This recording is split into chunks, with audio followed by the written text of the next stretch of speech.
먼저 GTX-C 노선의 추진 경과 그리고 그 현재 진행되는 절차를 좀 말씀을 드려보겠습니다. GTX-C 노선은 오랜 기간 진행되던 사업입니다. 수도권 광역철도인 거죠. 그 지하철 보면은 일반 열차 급행 열차 있는데 일반 열차 급행률 더 빠른 시속 90에서 100km 사이를 다니는 노선입니다. 그 GTX-C 노선이 이 서울을 남북으로 횡단하게 했는데 그 중에 도봉 구간, 즉 창동역부터 방학, 도봉, 도봉산역까지 이 구간을 지하화할 것인가 지상화할 것인가가 지금 논쟁이죠. C 노선에 대해서는 이 사업이 적절한가, 민자 사업을 추진하는 것이 타당한가에 대한 검토 조사 과정이 있었습니다. 먼저 첫 번째가 예비 타당성 조사입니다. 이것은 KDI가 공투자센터에서 2018년 보고서를 받았습니다. 여기에는 도봉 구간은 지하로 되어 있었습니다. 2019년부터 2020년 10월까지 국토부가 또 별도의 타당성 조사를 했습니다. 이 조사는 GTX-C 노선에 대한 전반적인 타당성 조사고 그 안에도 도봉 구간은 지하로 되어 있었습니다. 그런데 2020년 10월 30일 이후에 국토부에서 이 내용을 토대로 해서 민간 사업자를 모집하기 위한 공모 기준, 그 RFP라고 하는데 그 기준을 작성하면서 이상한 일이 벌어집니다. 그 과정에서 첫 번째로 이 공모 기준의 초안을 KDI의 그 산하센터에게 검토해달라고 요청을 하고 그 KDI에서 연구했던 그 검토 보고서에 토대로 해서 기재부 산하 민자사업투자심의위원회라고 하는 그 민투심으로 의견이 제안이 되고 민투심을 거쳐서 민자사업 유치를 위한 고시, 즉 RFP가 만들어집니다. 그리고 그 RFP에는 갑자기 지하로 돼 있던 게 지상으로 바뀝니다. 총액은 똑같은데 여기서 이제 이상한 일이 벌어지고 그 이후에 국토부 고시가 2020년 12월 20일이죠. 약 한 달 사이에 벌어지는 일들입니다. 그 이후에 2021년 6월 18일까지 이 사이 6개월 동안 국토부는 민자사업자 유치 공모를 했는데 3개 컨소시엄이 참여를 했고 그중에 현대건설 컨소시엄이 우선 협상 대상자가 됐습니다. 근데 이들은 도봉 구간을 지상으로 생각하고 공모했다는 겁니다. 작년 국감 전후에서 그 직전에 도봉구 공무원을 만나서 지상으로 하는 것과 관련된 자기들의 사전조사를 하다가 갑자기 도봉구에 발견이 되는 겁니다. 그래서 저희 의원실에서 이 문제를 조사하기 시작했습니다. 그때부터 조사해서 문제 제기를 저희가 여러 군데 했습니다. 작년 회기 중에는 11월 달에 국토부 차관을 저와 인재군 의원이 불러서 이 경위에 대한 문제 제기를 했었고 원상해볼 요구를 했었습니다. 그런데 그에 대한 반응이 없어서 지상으로 가는 거 반대한다고. 제가 작년 12월 30일 국회에서 저와 인재군 의원님이 도봉구 구의원님들과 함께 기자회견을 했었습니다. 그리고 나서 주민 여러분께 호소를 했고 도봉구에서 11만 명의 주민들이 서명운동에 동참하셨고 그래서 이 1월 하순경에 저희가 감사원에 가서 이런 지상 구간, 지하 구간 그 변경 과정에 문제가 있다. 감사원이 조사를 해야 된다. 그래서 감사 청구를 한 겁니다. 이 감사 청구 이후에 저희들도 1월 중으로 장관을 한번 불러서 이야기를 듣자. 그리고 방안을 찾아야 되는 거 아니냐. 분명한 촉구를 하자라고 했는데 저희가 설 이후에 지난 2월 초순경에 다시 나를 좀 조율해서 그래서 최근에 만났습니다. 그리고 장관과 만나면서 일정이 좀 조율이 되면서 실시 협약이라고 해서 그 절차가 잠시 보류됐습니다. 여기까지가 지금까지 경과입니다. 제가 그동안에 자세한 일정을 좀 이렇게 일지를 작성을 해놓고 있습니다. 제가 기록을 보니까 2월 10일 국토부 장관을 만나서 이야기를 했고 국토부, KDI, 감사원, 기재부 두루두루 만났습니다. 그 속에 다양한 그 서면 답변을 받았고 그걸 종합해서 하나씩 이 원인이 뭘까 그게 사회적으로 타당한가를 조사하고 있습니다. 앞으로 그 조사는 이게 원상될 때까지 계속 진행될 겁니다. 먼저 실수다 이런 이야기가 있습니다. 저희 의원실에 왔던 국토부의 담당 서기관이 이야기한 겁니다. 이 노선을 보면 이 타당성 조사 또는 예비 타당성 조사 마찬가지입니다. 이 구간이 실선으로 되어 있습니다.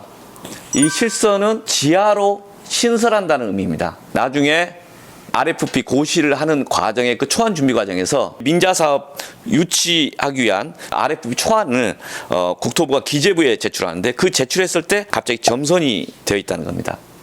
이 점선의 의미는 기존 1호선 지상 구간을 그대로 사용한다는 겁니다. 즉 지하 공사를 안 한다는 거죠. 실선과 점선이 바뀐다는 것은 도봉 구간이 지하에서 지상으로 바뀐다는 것이고, 혹자는 이로 인해서 공사비 3천억이 줄어든다는 것이고, 또 혹자는 2,500억이 줄어든다고 합니다. 추정 금액이지만 대단히 큰 금액입니다. RFP라고 하는 것, 즉 민자 사업 유치를 위한 기준은, 공모 기준은 그 기준이 어떻게 되느냐에 따라 역을 하나 없앨 수도 있고 있을 수도 있는 겁니다.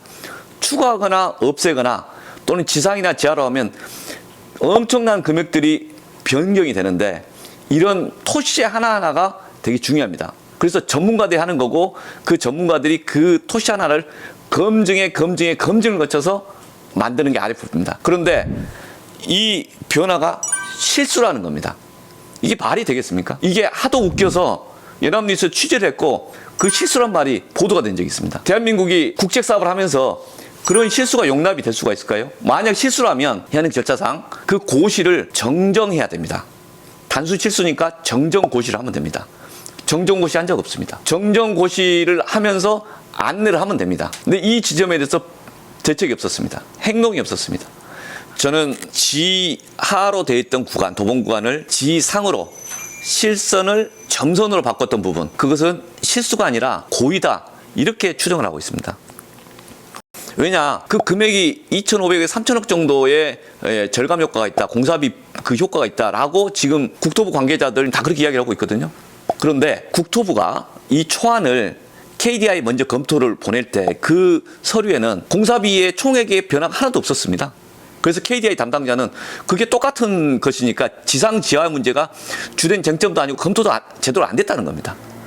두 번째, KDI 검토를 거친 다음에 다시 기재부 산하 민투심의 그 절차를 거쳤습니다. 근데 그 민투심에서도 그 서류상으로 보면 공사비가 거의 변동이 없습니다. 실제 공사비가 같기 때문에 당연히 타당성 보고서, 예비 타당성 보고서 같을 거라고 생각했던 겁니다. 이게 기재부 담당 과장이 저희 사무실 와서 하는 답변입니다. 따라서 이것은 국토부 그 담당자들이 실제 기재부 또는 KDI 쪽과 제대로 소통을 안 하고, 그리고 일단은 기습적으로 변경한 게 아닌가 싶습니다. 그리고 그게 만약에 이 제대로 된 절차라면은 2021년 1월 달부터 6월 달까지 사이에 이 주제가 얼마나 민감한지 잘 알고 있으면서 도봉구에 와서, 서울시에 와서 이런 사안이 있으니까 사회적인 논쟁이 있는지를 확인해달라, 협의를 했어야 되지 않겠습니까? 입 쫙 다물고 있었습니다. 그리고 우선협상 대상자가 선정된 다음에 그 뒤에 지상으로 추진된다는 걸 전제로 도봉구에 와서 실무적 절차를 협의하다가 발각이 된 겁니다.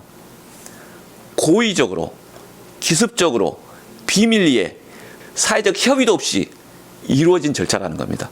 이게 문제가 아니고 무엇이 문제겠습니까?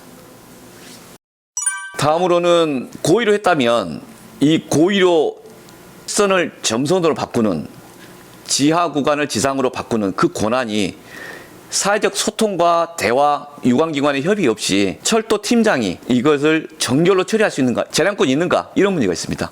공무원들이 마음대로 국가의 주요 사업을 바꿀 수 있는가, 이런 의문을 가지지 않을 수 없습니다. 그래서 저희가 민간 투자 사업 기본 계획이라고 하는 이 행동 지침이 있습니다. 관련 지침에 따르면 어떤 것을 변경할 때 적절하냐, 어떤 기준에 따라 이걸 다툴 거냐 또는 판단할 거냐, 그런 자료가 있습니다. 거기에 보면 58조에 민자 적격성 제조서가 있습니다. 여기에는 총 사업비가 20% 이상 증가하거나 또는 추정 수요량 이게 30% 이상 감소되는 경우에는 주요 사업 내용이 변경된 걸로 봅니다. 그리고 주요 사업 내용이 변경된다면은 지금까지 모든 절차를 다시 한번 거쳐야 됩니다. 타당성 검토를 다시 거쳐야 되는 거죠. 또 여기 하나는 이런 게 있습니다. 사업의 주요 내용이 변경되는 경우에는 그렇다는 거니까 이 사업 주요 내용의 변경이 되느냐 안 되느냐와 관련해서 만약 여기 있다가 사라졌다, 이것은 사업 내용의 주요한 변경인가, 이걸 KDI 담당자들이나 여러 사람을 물어봅니다. 그러면 상식적으로 당연히 주요 내용의 변경입니다, 이렇게 답변을 합니다. 그렇다면은 도봉 구간, 이 2,500억에 3,000억의 금액이 왔다 갔다 하는 이 구간을 지하로 될 것을 지상으로 바꾸는 거, 이것은 주요 내용의 변경입니까? 아닙니까? 국토부 이 담당자들은 주요 내용의 변경이 아닌 것처럼 주장을 하는 것 같은데 여러분은 어떻게 보십니까? 저는 상식적으로 이해가 되지 않습니다. 이게 주요 내용이 아니면 뭐가 주요 내용이라는 겁니까? 재량권의 일탈 남용 문제가 있다. 행정 행위가 적법하게 이루어지는 것인가에 대한 의문이 있다. 이렇게 지적을 합니다. 이제 절차 이렇게 될 예정입니다. 지금 우리가 문제 제기를 하니까 국토부에서는 조만간 공청회를 하겠다고 그럽니다. 그리고 그 공청회는 국토부의 입장을 관철시키는 게 아니라 우리 주민들의 의견을 듣는 자리를 하겠답니다. 그런 자리에 더 잘 듣고 또 우리 주민들도 함께 목소리를 내서 의견을 제대로 전달해야 된다 이런 생각을 합니다. 아울러 단기적으로 관철시키려고 했던 절차는 좀 지연되고 보류되었습니다. 그리고 이 과정에서 주민들의 목소리를 다시 한번 낼 기회가 생겼고 그리고 공무원들의 일방적인 기습적인 절차에 대해서 우리 도봉의 갑과 을의 국회의원과 정치인들이 함께 주민들의 의견을 대변해서 끝까지 이 목소리를 전달하고 또 이 원상으로 추진하기 위해서 최선을 다하겠습니다. 3월, 4월, 5월 계속 이 주제를 가지고 끝까지 지켜보고 함께 풀어가겠습니다. 현대건설 컨소시엄이나 국토부도 이 문제를 흐지부지 내지는 대략 뭉개면서 가는 이런 것으로 고민하시지는 마시기 바랍니다. 이게 결코 주민들의 뜻을 거슬려서 풀 수 있는 건 아니다라는 점을 다시 한번 말씀드립니다. 이상입니다.